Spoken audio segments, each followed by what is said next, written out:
प्यारी दादी जी, आप हो विश्व के लिए प्रेरणा की मूर्ति। आपके जीवन के चरित्र हमें सिखाती है प्रभु प्रीत की रीति। गजब था आपका डेडिकेशन दादी जी, जो आप बन गए सबके लिए इंस्पिरेशन। ओम शांति। परम आदरणीय, परम श्रद्धे, प्रातः स्मरणीय दादी जानकी जी की पुण्यतिथि पर दिल से सिर झुकाकर कोटि कोटि प्रणाम। कहा जाता है कि कोई भी महान व्यक्ति दुनिया में यूं ही नहीं आता, उनके आने का एक मकसद होता है और दादी जानकी के लिए भी यही बात कारगर होती है। दादी जानकी एक महान हस्ती थी जिसने विश्व कल्याण के लिए अपना जीवन दे दिया। मैं तो उन्हें बड़े प्यार से अंतर्यामी दादी कहती थी। दादी लोगों के मन की बात को एक सेकंड में भाप जाती थी। इतनी ऊंची अवस्था उन्होंने प्राप्त की मात्र एक पल, एक भरोसा परमात्मा के ऊपर, वो योग की पावर से। दादी दूसरे के मन की बात जान जाती थी, सामने वाला क्या चाह रहा है। एक नहीं, इस आत्मा के जीवन में कई घटनाएं दादी के साथ ऐसी हुई हैं जिन्हें याद करो तो आज भी कहीं ना कहीं स्नेह से आंखें भर आती हैं। करीब 15-20 साल पहले की बात है। मैं दादी जानकी के पास गई और कहा, दादी आपसे कुछ प्रश्न उत्तर करने हैं, रिकॉर्डिंग करनी है, शूटिंग करनी है। दादी ने कहा ठीक है, बताऊंगी। उस दिन शाम को 7:30 बजे मुझे प्रवीणा बहन का फोन पांडव भवन से आया। तुमने दादी से कहा था कुछ शूटिंग करनी है, क्वेश्चन आंसर करने हैं, तुम ऊपर आ जाओ, कल सुबह दादी को लंदन जाना है। उस वक्त मेरे पास गाड़ी नहीं थी। मैंने बहुत कोशिश की लेकिन मुझे 8 बजे जीप मिली। उस जीप में करीब 10-12 लोग थे माउंट आबू के, और वो जीप स्लोली जाती रही और हर एक व्यक्ति के घर पर छोड़कर, और फिर उसने मुझे पांडव भवन छोड़ा। जब तक मैं पांडव भवन पहुंची 9:30 बज गए थे। दादी ने देखते ही मुस्कुराया, कहा आओ बहन। और लोग तो थोड़े नाराज थे और उनकी नाराजगी जायज़ भी थी, क्योंकि दादी को सुबह सुबह लंदन जाना था और अब 9:30 बजे पहुंची और अब रिकॉर्डिंग करूंगी। लेकिन दादी ने बड़े प्यार से कहा चलो निकालो कैमरा, और मैंने कैमरा निकाला और शूटिंग शुरू की। 1 question, 2 question, 3 question, 4 question, 5 question तक हो गए। लेकिन उसके बाद और लोगों ने मुझे थोड़ा कहना शुरू किया कि बस भी करो, बस करो, दादी को सुबह जल्दी जाना है। दादी कहती रुको रुको, उसके प्रश्न और है, पूरे हो जाने दो। और शूटिंग आधे घंटे तक चलती रही। करीब 11:15 बज गए और भी मधुबन की बहनें आ गईं। वो भी मुझे इशारा करने लगी कि बस करो, दादी की तबीयत का भी तो ध्यान रखो। और दादी सामने से इतने प्यार से जवाब दिए जा रही थी, रुको रुको रुको रुको। और ऐसे करते करते 11:15 बजे रात तक दादी ने मेरे साथ शूटिंग की। दादी को मैंने उसी दिन सुबह कहा था, दादी ऊपर जाने के बाद याद दादी को रहा कि उस बहन को मैंने कहा था करूँगी, और अब तो लंदन जा रही हूँ। फिर दादी जाते थे तो काफ़ी समय के बाद आते थे और शाम को फ़ोन किया, क्योंकि हम सिर्फ अपने बारे में सोचते हैं और दादी की तबीयत, दादी की उम्र के हिसाब से और लोग सबका सोचते हैं। लेकिन मुझे ये लग रहा था दादी इतनी खुशी में सुना रही है।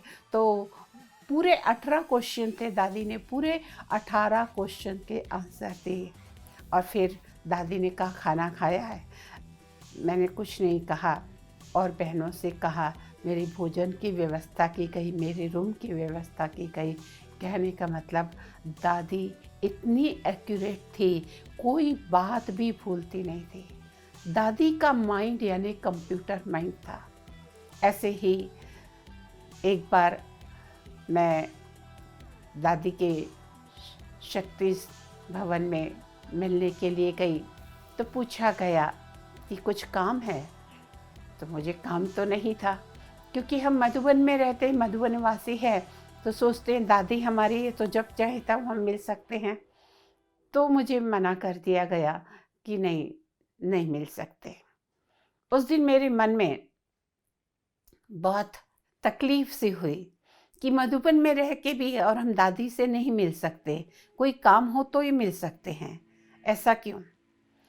और मेरे दिल में बहुत दुख भी था। दूसरे दिन सुबह मुझे ऊपर ग्लोबल हॉस्पिटल में जाना था। मैं अपनी गाड़ी ली और ग्लोबल हॉस्पिटल पहुंची। मन में यही बार बार कह रही थी, दादी आपसे मिलने के लिए हम लोगों को कारण ढूंढना पड़ेगा, यानी बिना कारण के हम आपसे नहीं मिल सकते, हमारा तो अधिकार है आप पर।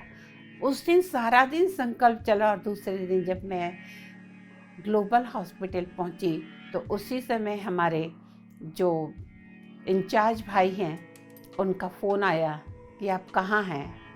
मैंने कहा क्यों? कहा दादी जानकी ने आज सब हम वीडियो डिपार्टमेंट वालों को बुलाया है पिकनिक के लिए। एक दिन पहले ही मुझे मना किया गया था और उसी समय जैसे ही मैंने सुना, जैसे मुझे लगा कि दादी को मेरे दिल की बात टच हो गई। कल ही बात हुई थी और आज ही बुला लिया। मैंने डॉक्टर को भी नहीं दिखाया और मैं अपनी गाड़ी लेके भागते भागते वापस शांति वन आ गई। और जब मैं वहाँ गई तो सारे भाई बहन इकट्ठे हुए थे, अभी शुरू ही हुआ था दादी का बोलना, आओ बहन बैठो बैठो। और इस तरह से दादी ने पिकनिक कराई, आम खिलाए, सौगात दी, वरदान दिए, इतना कुछ भरपूर किया। कहा किसी को किसी बात की दिल में दुख तो नहीं है, किसी के मन में कोई बात तो नहीं है कि दादी नहीं मिल सकती। मेरे दिल की बात दादी ने कैसे जाना कि मैं मन में बोल रही थी कि दादी आपको बिना कारण नहीं मिल सकते। और इस प्रकार बहुत अच्छा लगा कि दादी ने हमारे दिल की बात कैसे दादी तक पहुंच गई, ये समझ में नहीं आता। एक बार और की बात है, दादी ने कहा कि सब ठीक ठाक है, मैं मिलने गई थी तो तब भी मैंने थोड़ी सी शिकायत कर दी और मैंने कहा कि दादी कभी कभी आओ तो आपसे मिलने को मना कर देते हैं, तो मुझे रूम में जाके रोना आता है। दादी मेरे में देह अभिमान बहुत है। तो दादी ने कहा देह अभिमान नहीं है, तुम बहुत सेंसिटिव नेचर की हो, दादी से स्नेह है ना। और उसी समय दादी ने बहन को बुला के कहा कि ये बहन आए तो इसे मना मत किया करो। दादी हमें 2007 में लंदन लेके गए थे 1 मास के लिए। इस प्रकार से सबसे छुट्टी लेकर और हम लंदन पहुँचे। लंदन पहुँचे, वहाँ पे भी हमारे बहुत अच्छे दादी के साथ के अनुभव रहे। हर दिन कहीं ना कहीं क्लास के प्रोग्राम जयंती बहन बनाते रहे और सभी बहनें यहाँ पे मधुबन आती थी तो मिलते ही थे, तो सभी लोगों से पहचानती।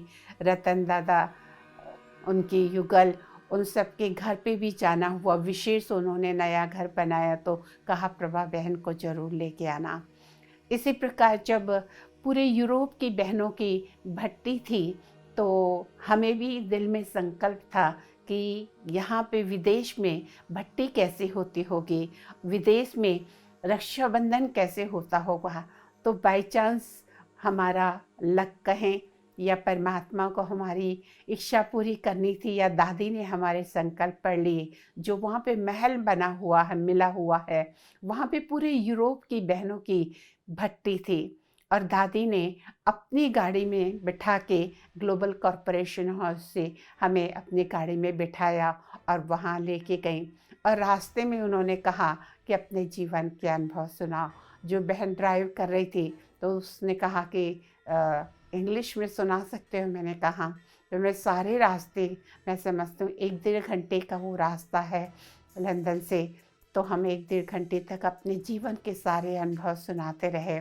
दादी ने लास्ट में कहा कि तुम्हारा जन्म योग से हुआ था ना, योग में सदा पावरफुल रहोगी और यही ब्राह्मण की फाउंडेशन है।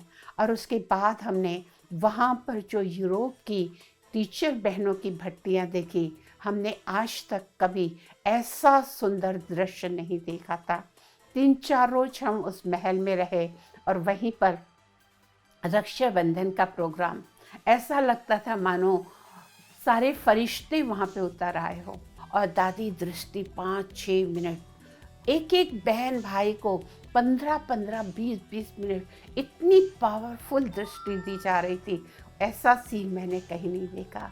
वहीं पर मैंने दादी जानकी को बच्ची के जैसे खिलखिलाते हुए हंसते देखा, जो मैंने बहुत कम कहीं और देखा। क्योंकि वहाँ पर दादी इतनी ओपन अप हो जाती थी और विदेश के भाई बहन बहुत खुले दिल से अपने मन के क्वेश्चन आंसर्स करते थे और दादी बड़े हंस के बच्चों के जैसे उनके प्रश्नों के उत्तर देती थी।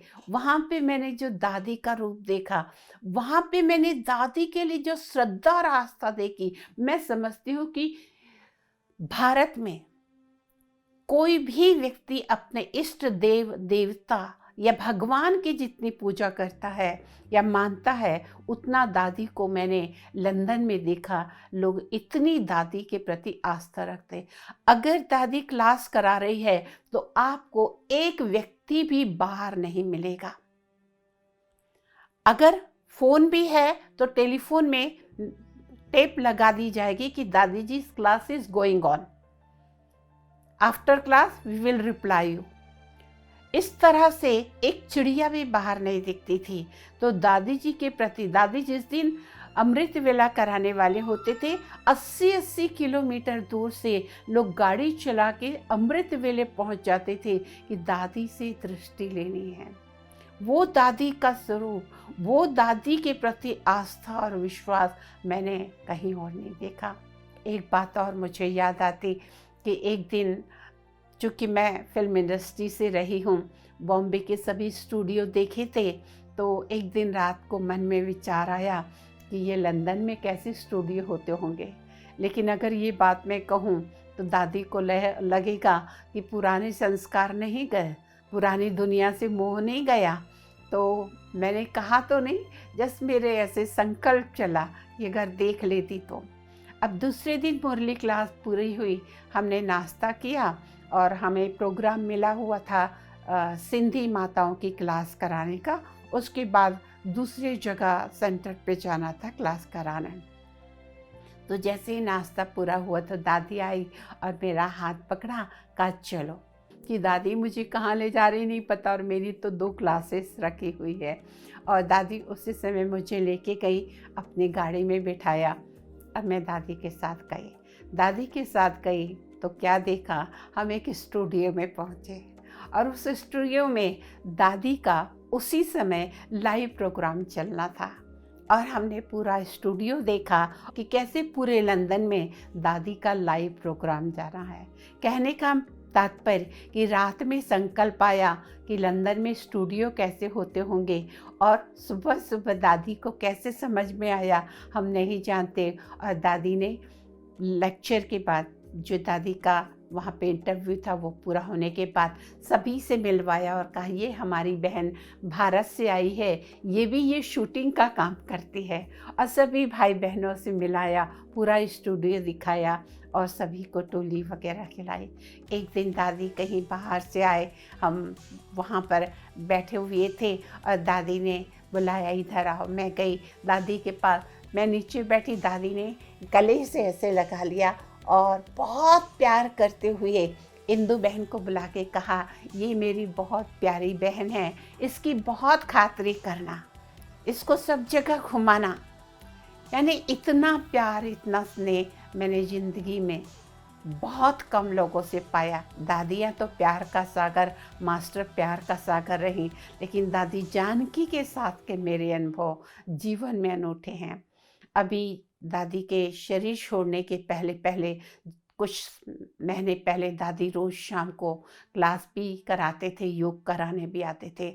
और करीब 1-1.5 मास तक हर दिन शाम को जब भी मैं सामने दादी के बैठी होती थी, दादी योग करा रहे होते थे, तो बाबा जानता है मुझे दादी नहीं दिखती थी। मुझे ऐसा लगता था जैसे शिव बाबा का अवतरण होता था और गुलजार दादी के तन में बाबा आते थे और जिस तरह से दृष्टि देते थे, 1 डेढ़ मास तक मुझे शिव बाबा हर दिन दादी के रूप में मुझे, और तो फिर ऐसे सोचने जाए तो एक नहीं हजारों बातें हैं, लेकिन यही कहेंगे कि दादी जान की सही में बाबा की जेरॉक्स कॉपी थी।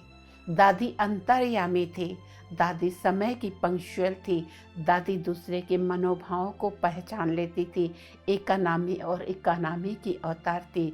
दादी प्रेम का दूसरा नाम अगर कहें तो दादी जान की थी, स्नेह का दूसरा नाम कहें तो दादी जान की थी।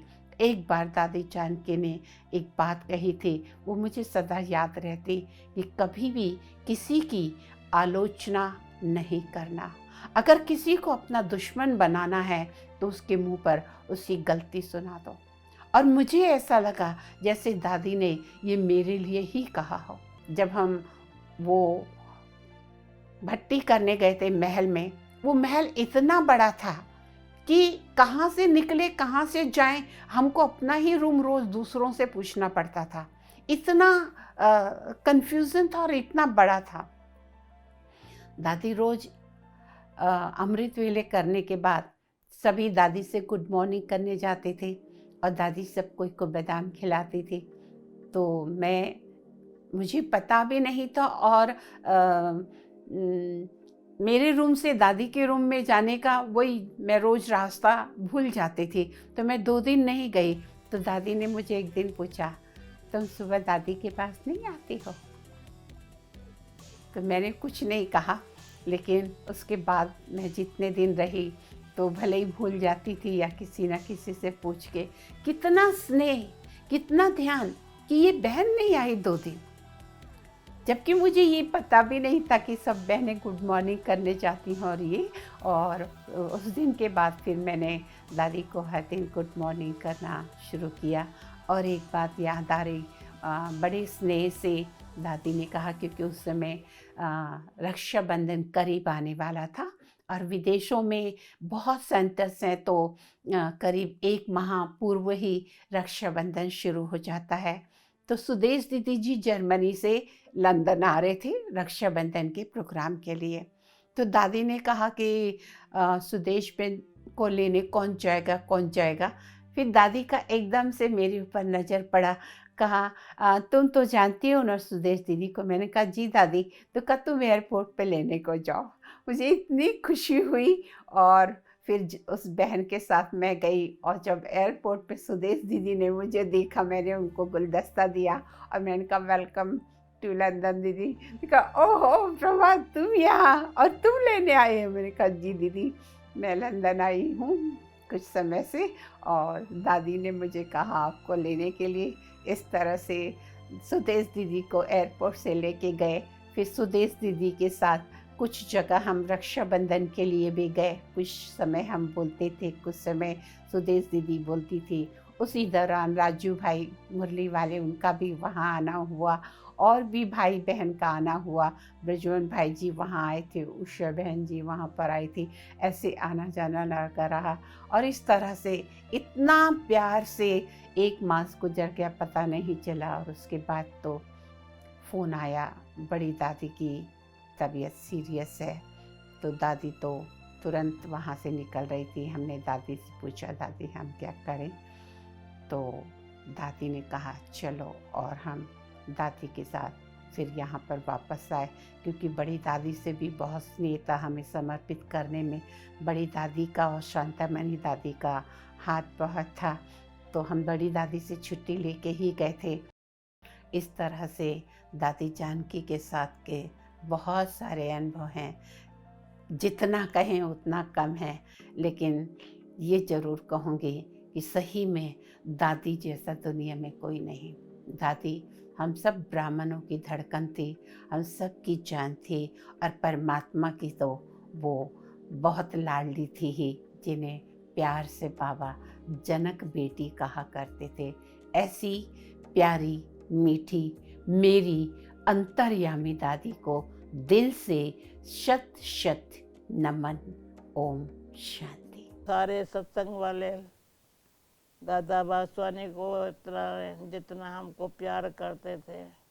मतलब बात का है सच्चाई और भक्ति, सब भक्ति भी अच्छी भक्ति, छोई भक्ति नहीं करते थे।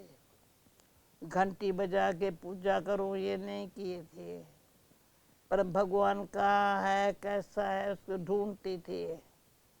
और ऐसा अंधविश्वास भी नहीं कोई साधु महात्मा को मैं अपना गुरु बना दूं, नहीं। हाँ ये करती थी जो दादा वासवानी को अच्छा लगता था। मैं मेरे लौकिक बाप के पास पहले कार नहीं थी, घोड़ा गाड़ी थी। पर जब कार आई तो मैंने उसको कहा तो मुझे छुट्टी दो, मैं गामरों में जाऊं और उनको वेजिटेरियन बना के आऊं। तो गामरों में जा कर के कई घरों में जा कर के उनको वेजिटेरियन बना के आती थी। प्याज लहसुन भी नहीं खाना है, वो खाना बना गुआर की सब्जी, जुअर का डोडा, वो मैं उनको बना के खिलाती थी गामरों में जा कर के। तो वो खुश हो जाते थे, समझते थे ये कितना पुण्य कर्म करके आते हैं। तो दादा वासवानी में प्यार करता था। मेरा लौकिक बाप का भी हमारे से इसलिए प्यार था। तो ये सुपुत्री है मतलब बात का। और मैंने अपने सादगी में आज दिन तक यज्ञ में भी कभी हमने चंपल भी खरीद नहीं किया हूँ, कभी शॉपिंग नहीं की होंगे। शॉपिंग करके मैं जाऊँ, कुछ खरीद करके अपने लिए कपड़ा ले आऊँ या चंपल ले आऊँ, कभी लिया कभी नहीं गई हूँ। मुझे ये पता ही नहीं है पैसा ऐसे कैसे खर्च करना होता है। एक ही बारी 13 रुपया गुम किया, 3 रुपया मेरे हाथ में रिक्शा भर का था। तो सीढ़ी उतर रही थी तो हमारे पास दादा राम और सावतरी की माँ थी, बड़ा उनका प्यार था। 10 का नोट दिया। तो जहाँ सत्संग करने गई तो वो छोटा सा पर्स किसी ने उठा लिया। 13 रुपया जब गुम हो गया तब से लेकर के मैंने पर्स उठाना छोड़ दिया। प्यारी दादी जी, आप हो विश्व के लिए प्रेरणा की मूर्ति। आपके जीवन चरित्र की कीर्ति हमें सिखा रही है प्रभु प्रीत की रीति। Simplicity, royalty, divinity and purity की थी हमारी दादी आधार स्तंभ। चलो उनके अनुभवों से अपने भी जीवन को शक्ति स्तंभ बनाते हैं। फिर मिलेंगे और एक अनुभव की कड़ी को जोड़ने के लिए। तब तक के लिए मुझे अनुमति दीजिए। धन्यवाद, शुक्रिया, नमस्कार।